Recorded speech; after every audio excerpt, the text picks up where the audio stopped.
Informé. Madame, Monsieur, chers amis, la presse a sobrement relaté le refus du tribunal fédéral d'accepter le recours de Geneviève contre la décision, vieille désormais de 9 mois, de confier son premier enfant, sa fille Bénédicte, aux services sociaux du canton de Vaud, plus précisément à la direction de l'enfance et de la jeunesse, autrement dite DGEJ. Les trois niveaux juridiques de notre pays, justice de paix, tribunal cantonal et tribunal fédéral, sont donc unanimes pour confirmer la légitimité de ce qui m'apparaît toujours comme une séparation arbitraire et surtout hautement délétère pour Bénédicte et sa maman. Je ne suis pas le seul à partager cet avis. Je peux citer des spécialistes reconnus, comme le docteur Pierre-Alain Mathil, psychiatre et psychothérapeute d'enfants et d'adolescents, le docteur Pierre-Michel Genollet, gynécologue et obstétricien, la doctoresse Masson, ancien chef du service de psychiatrie infantile du Centre universitaire de Lausanne, ancien médecin-chef de l'unité de thérapie familiale, spécialiste de la maltraitance infantile et pédopsychiatre, le professeur François Gaillard de l'Institut de neuropsychologie de l'Université de Lausanne, et même, si son rapport d'expertise n'est pas encore déposé, il devrait l'être demain, le docteur Jean-Marie Chanet, psychiatre pour enfants et adolescents. Tous, nous partageons sans restriction l'opinion que la dénonciation faite par l'assistante sociale et le CAN-Team du CHUV le 2 juin 2023 auprès de la justice de paix, 3 jours après la naissance, est hâtive, bâclée, injustifiée et non documentée. Tous ces avis, vous l'avez compris, ont été sciemment écartés par les tribunaux, au profit des seules allégations des services de terrain, dont les compétences, elles, ne nous sont pas connues. Je vous rappelle, à ce propos, que la psychiatre de service ne s'est entretenue que 3 minutes avec une maman victime de prééclampsie.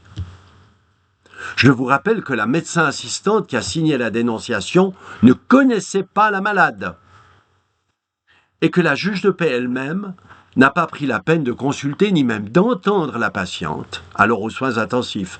Un minimum de compassion féminine, un minimum de rigueur juridique aurait exigé qu'elle se rende à son chevet avant de prononcer une peine aussi lourde et définitive que le retrait de la puissance maternelle.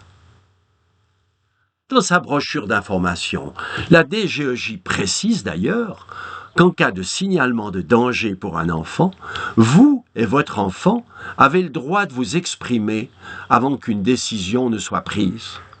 Quant aux situations dans lesquelles le bien de l'enfant est en danger, la brochure énumère celles où les parents se disputent et qu'il y a de la violence entre eux, celles où ils sont séparés et se disputent pour savoir chez qui l'enfant va habiter, ou encore lorsqu'ils frappent leur enfant ou rient régulièrement sur lui.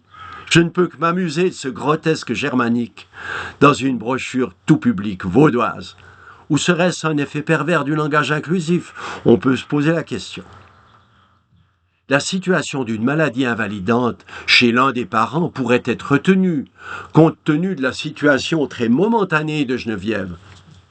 Mais souvenons-nous qu'elle retourne chez elle une semaine plus tard, sans appui particulier. Elle n'est pas invalidée durablement.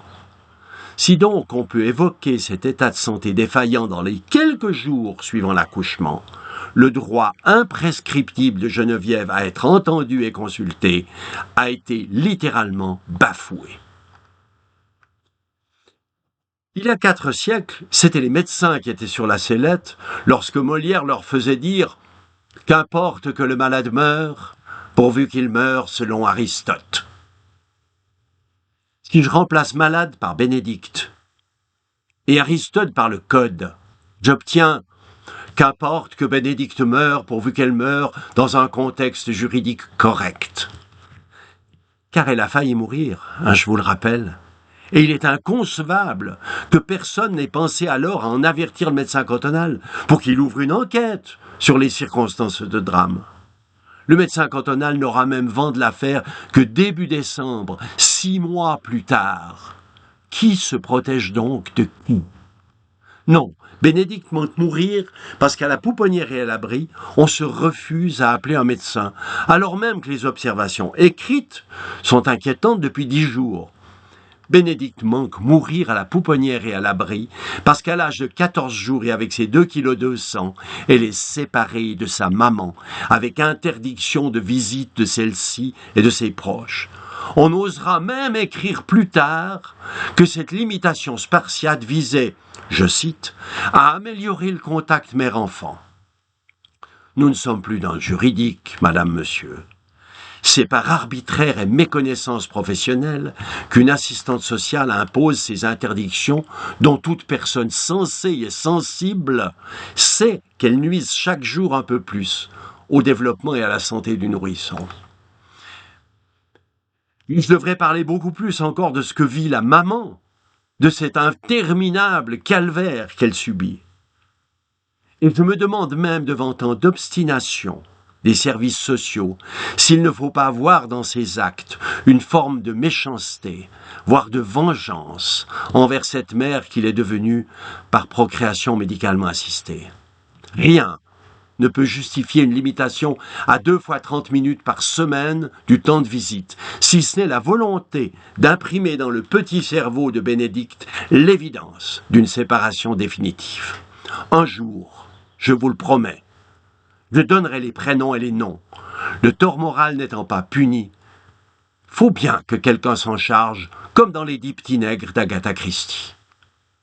Vous êtes nombreux à avoir visionné ces tristes vidéos. Nombreux aussi à me demander ce qu'il est encore possible de faire pour ce bébé et sa maman. Je voudrais, comme vous, qu'elles soient enfin réunies pour Pâques prochain. C'est bien entendu beaucoup trop tard. Mais je crois au pouvoir de l'amour maternel, au pouvoir régénérateur de la réunion des corps et des âmes.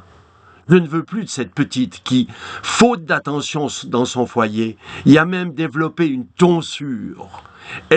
Celle que portaient les moines, il y a longtemps, mais qui n'est là que le témoin des heures interminables passées couchées sur le dos, faute de prise en charge suffisante.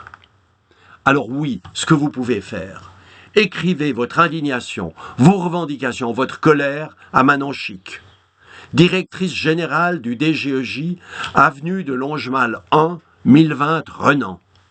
Elle ne sera pas surprise. Elle en a l'habitude, elle qui pendant des années, à Amnesty International, a encouragé les militants à dénoncer par écrit les victimes d'injustice et d'arbitraire et leur a fourni les lettres types. Je répète son adresse, Madame Manon Chic, SCHICK, avenue de Longemal 1, 1020 Renan. Et prions pour que Bénédicte et Geneviève soient définitivement réunies et puissent fêter ensemble leur résurrection le 31 mars prochain, à Pâques 2024. Merci de votre écoute.